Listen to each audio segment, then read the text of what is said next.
A very good evening, friends. So today we are going to study about posture biomechanics part 2. So the learning outcomes in this lecture will be that going through this lecture, you will understand what are the key structures which are responsible for attainment of a proper posture or a good posture, and anything if goes wrong with these key structures, you will definitely have bad posture. Now this could be due to some accident, some birth defect, so anything. I'll discuss all of these. Number 2, you will understand what are the faulty postures and their types. Number 3, what are the causes of these faulty postures, what are the symptoms, how they look like, and what are the possible treatments. And finally, you will understand the importance of key structures in relation to posture. Okay, now coming to the first slide. So the most important key structure attainment of proper posture is your spine. So why it is important? Because any posture you take, either you are standing, lying on the bed, sitting on a chair, spine is involved.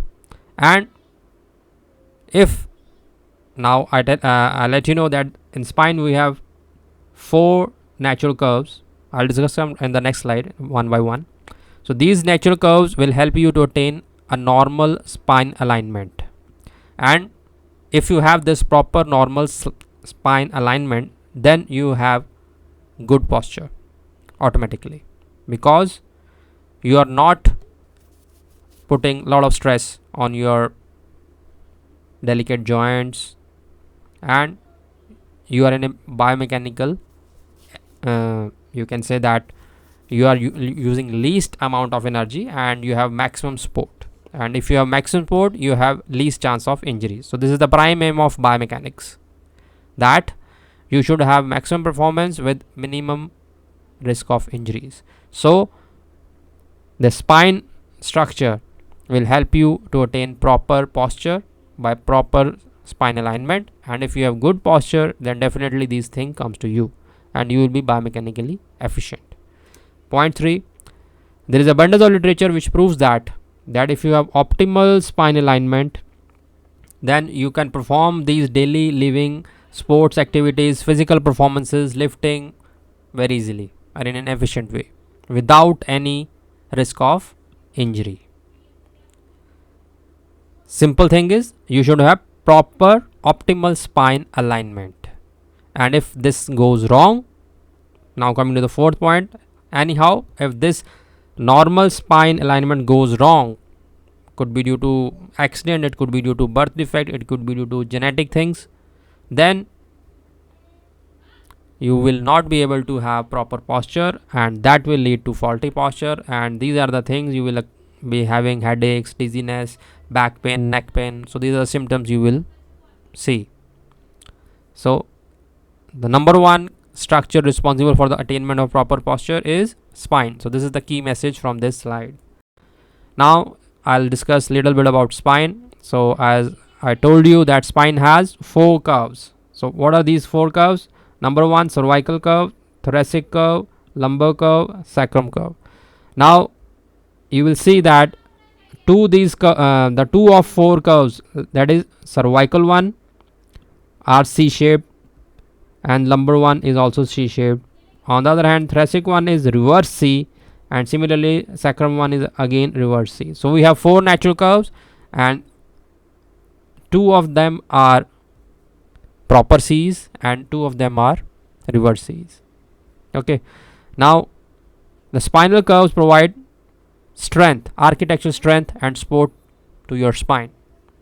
If the spine is straight, suppose if it is straight, then what will happen? It will collapse, because if it is straight, it won't be able to bear the pressure, the vertical pressure exerted by your body weight.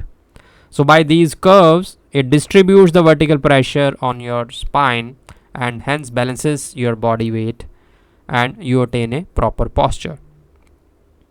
So this is the key thing you should understand. So what is normal alignment? Alignment of these C's.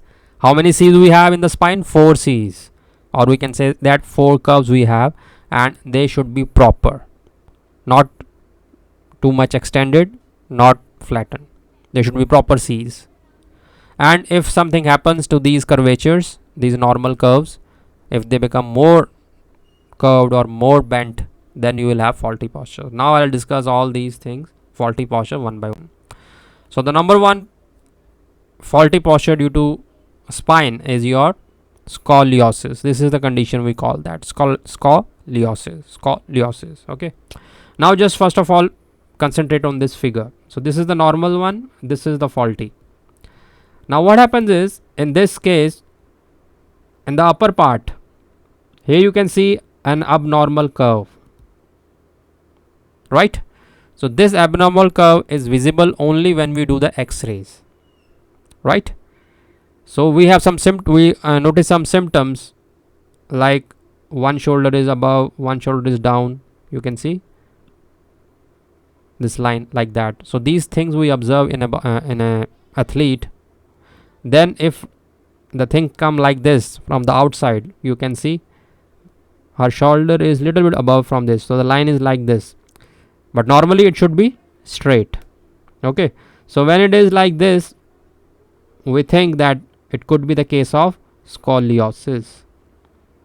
Similarly, there will be some problem here also, little bit like this.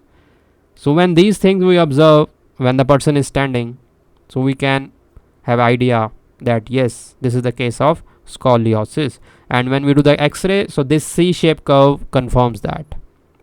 So it is basically sideways curvature of the spine that occurs most often during so this is the time period. It mostly often occur during the growth spurt just before the puberty in the human beings. Just before the puberty it is found most of the times. And what is the cause of this? Nobody knows that, but most of the time on the basis of literature it is believed that it is due to hereditary, or there are 2 or 3 points which are very less, they are not so common. I'll discuss them in the next slide. So the most cases of scoliosis are mild. So this is a mild one mostly. If you have 100 cases, then 90 are mild and 10 are bit serious, and they could be disabling also. And one example is one severe case of this could interfere with your lung functionality also. It reduces the amount of space within the chest. If you have this curve, if it is very serious, okay, so this is not so common, but in some cases we find that, and that interferes with your lung functionality. So see how posture is affecting your respiratory system. Okay, so this is scoliosis. I hope it is clear. The main point here is you just observe these shoulders, your hip alignment, and do the x-ray, and the x-ray you will find this curve.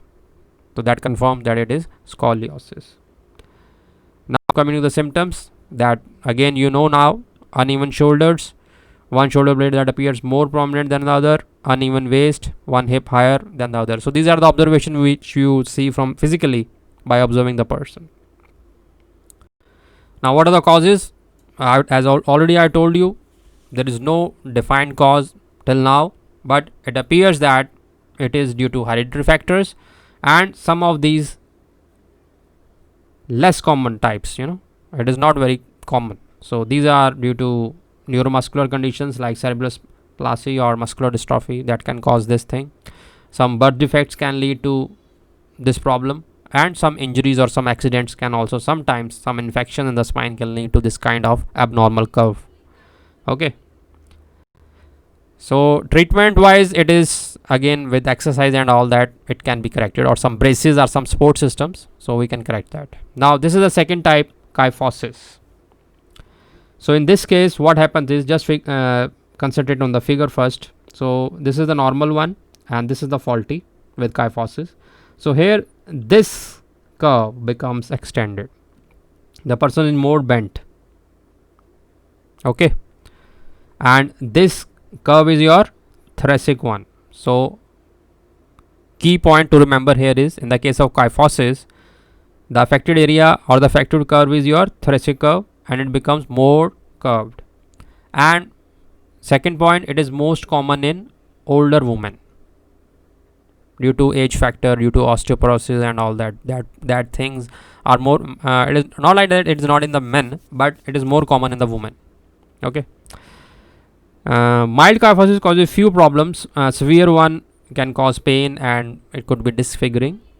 And the treatment for the kyphosis depend upon your age and the cause and effects of the curvature. So if it is extreme case, then we can even perform the surgery also, or if it is mild one, with the exercises or sports system we can correct that. Okay, so this is your kyphosis. The main point here is that thoracic curve is affected, and it is usually happen in older women. What are the symptoms? Mild kyphosis produces no noticeable signs. So if it is mild, you won't even notice. But when you are old, you can see the bent spine. You can very easily identify. And some back pain, stiffness is there in the back. So that curved spine you notice in the old people. So that can pinpoint, yes, this is the case of kyphosis. Okay, especially in the movement it is found. And what are the causes? So basically what happens is, kyphosis occurs when the vertebrae in the upper back become more wedge shaped. Otherwise they are cylindrical, so they become wedge shaped. And what are the reasons for that? It could be due to injury. Aging is the most prominent one. Cancer can also lead to that wedge shape, and birth defects. So these are the main causes of kyphosis. The most prominent one is the aging part, and it is more common in women as compared to men.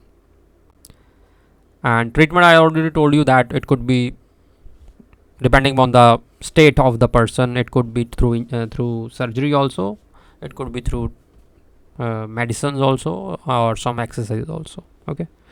Now third one is your lordosis, and it is defined as an excessive inward curve of the spine, and it primarily affects the lumbar spine. So here the curvature which is affected is the lumbar one. So in kyphosis we have thoracic one, and lordosis we have lumbar one. Okay. And when found in the lumbar spine, the patient may appear sway back with the buttocks more prominent, and in journal an exaggerated curve is there. So when I'll show you the figure, you will understand. It could be painful when it is severe, and it can affect your movements. Not every lordosis requires medical treatment. However, when the curve is rigid or fixed one, means the advanced stage, then the medical evaluation should be there, and proper surgery or something like that should be there. Now just focus. This is your lumbar lordosis. So this one is the normal one, and this is the faulty one.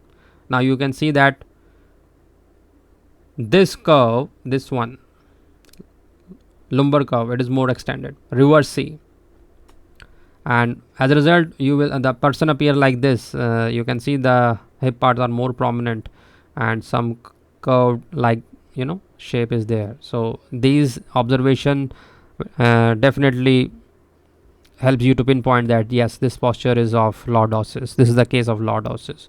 And then if it is too much painful or something like that, then with medical evaluation, with x-rays and all that, we come to know the extent of this abnormality of the curve.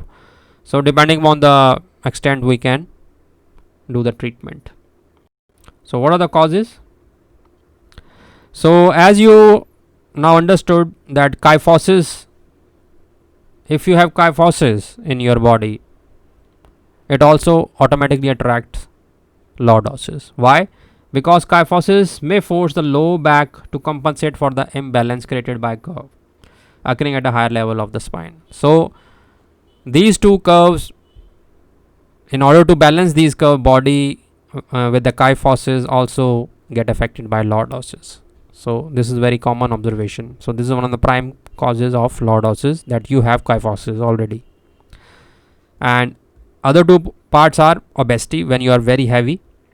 Excessive fats, excessive weight attainment can lead to lordosis, and osteoporosis is the weakness of bone. This is the aging factor again, and it could be in both men and women. So these are the three main causes of lordosis. Now this slide again just a revision of what we have understood till now. So this is your normal posture, this is your scoliosis, the abnormal reverse C, then you have lordosis, then you have kyphosis. So these are the three main structures.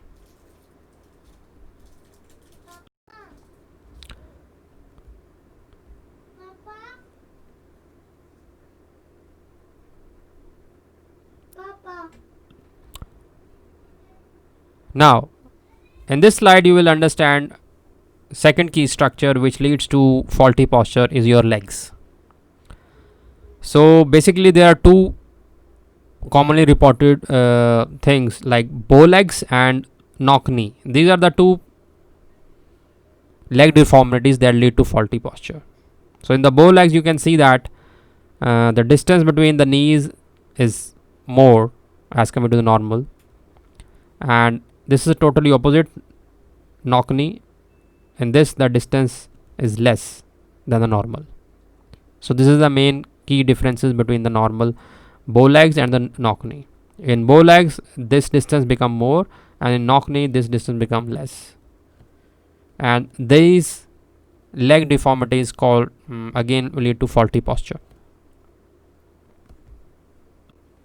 So first of all, what is knock knees? In this deformity both the knees knock or touch each other in normal standing position. The gap between ankles goes on increasing, and the gap between the knees, they just touch it, right? The individual faces difficulty in walking and running. He cannot walk or run properly. Owing to this deformity, they cannot be good players at all. And even some defense services, if they want to join army, they are not allowed because of this abnormality. And what are the causes? Lack of balanced diet, vitamin D deficiency, calcium, phosphorus is the main deficiency of these things is mainly responsible for the knock knees. And it may be also due to some rickets. This is again birth defect. Chronic illness, obesity, flat foot, and carrying heavy weight in early age can also lead to this form of deformity, and ultimately it will affect your posture.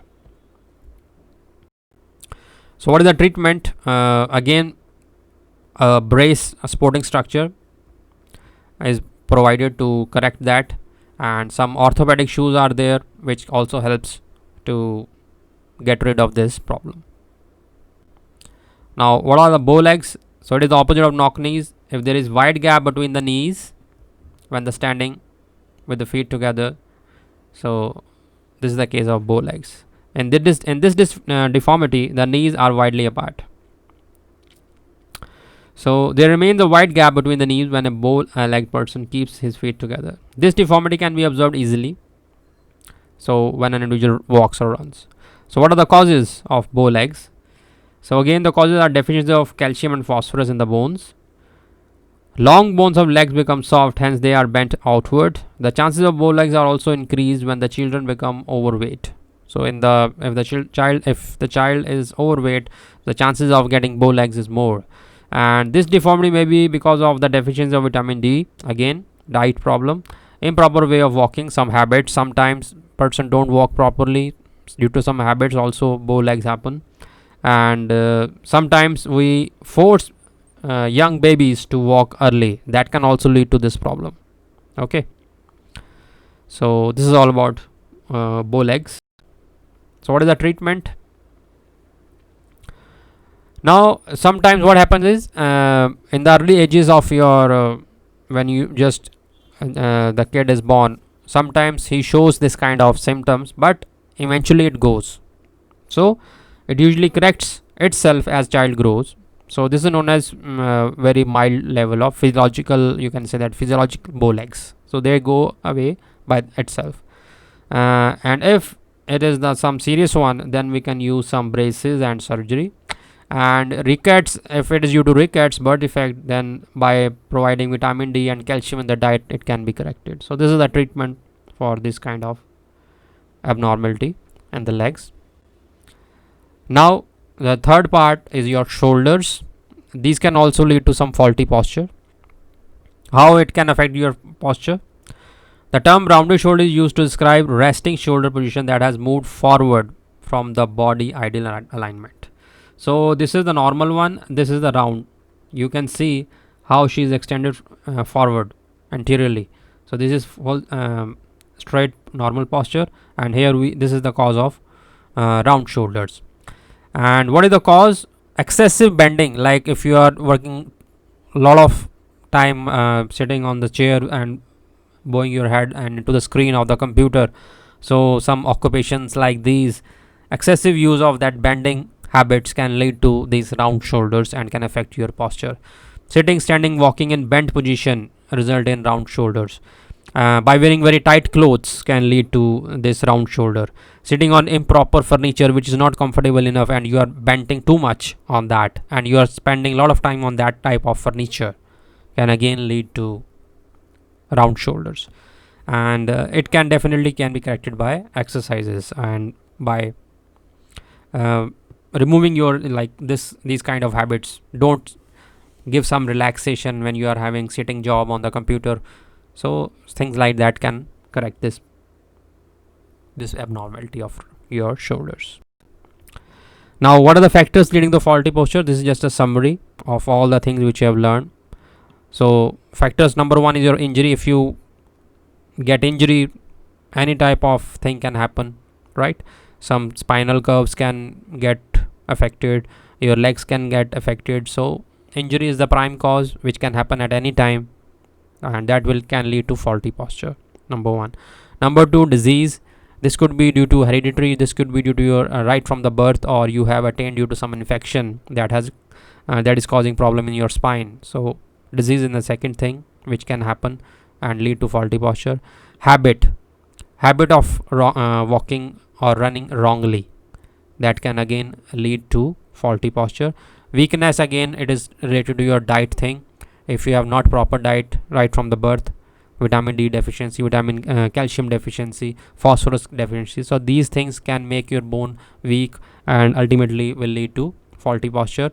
Mental attitude, again it is related to your habit things. If you have some attitude type of thing like I will walk like this only, if somebody is correcting you, again you are walking like that, so that attitude is also wrong and ultimately it is affecting your posture. Hereditary we have already discussed. And improper clothing, too much tight clothes can lead to a lot of problems that I have discussed already, so that can also lead to faulty posture. Now this was up till now we have just discussed the hard tissues. Now will concentrate on muscular deformities that can also lead to some faulty postures,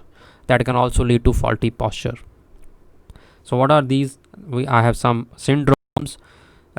So we'll discuss one by one. So number one is upper cross syndrome, and it occurs when the muscles in the neck, shoulders and chest become deformed, usually as a result of poor posture. Okay, so things are interconnected. If your spine is not aligned, suppose, then you have some faulty kind of posture, and in that posture your muscles get affected, and that muscle again lead to posture deformities. So this is a vicious circle. So one thing is going wrong, that is affecting your soft part also. Soft part means these muscles also, and again when these get affected, you will be having UCS, upper cross syndrome, and again this is a posture deformity. So in this way the things are connected. So now you can relate very well that spine is very crucial. The heart structures are very crucial. Keep them in proper alignment, everything will be good. And if there is some problem there, that will definitely affect your softer parts, softer tissues like muscles. So this is the number one, UCS. Similarly, we have lower cross syndrome in a muscular imbalance that results in posture changes, which can lead to lower back pain. Okay, so it is often caused by an overly sedentary lifestyle or poor posture. Again, both are interconnected. Then increased lordosis is sometimes due to weak muscles, weak abdominals, right? Tight hip flexors. So this is totally due to muscular part. So if you have these kind of weaknesses or abnormalities in your muscles, that can lead to increased lordosis. So this is one type of faulty posture. So here now soft tissues is causing faulty postures. So things are connected with one another.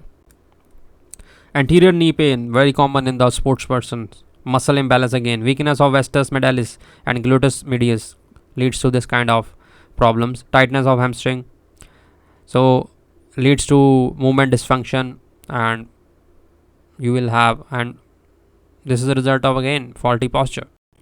Then mechanical low back pain. This is also very common in the sports person. Again, muscle imbalance is there. Weakness of gluteus medius and maximus and abdominals. So tightness of hip flexors, hip adductors, hamstrings. So these are all muscle imbalances which are leading to faulty posture, and ultimately you have pain and these symptoms, right? And finally, these are found in the swimmers. Shoulder improvement, weakness of the serratus, your and trapezius and external rotor cuff. All these muscles are involved extensively in the swimming, and tightness of pectoralis minor. So all these imbalances also lead to faulty postures, and you will have then problems biomechanically, because you are you will, if you have faulty posture, again you are doing a lot of stress on your joints and all that, and you are in a less sportive environment, and you will have chances of injury. So the overall message of this lecture is that you should have proper alignment in your hard key structures. Number one is your spine, then comes legs, then shoulders. So the key one is your spine, and on the other hand, muscle balance should be there, because some muscle abnormalities, muscle imbalances due to wrong habits or wrong activities can also lead to faulty postures. So this is it. Thank you.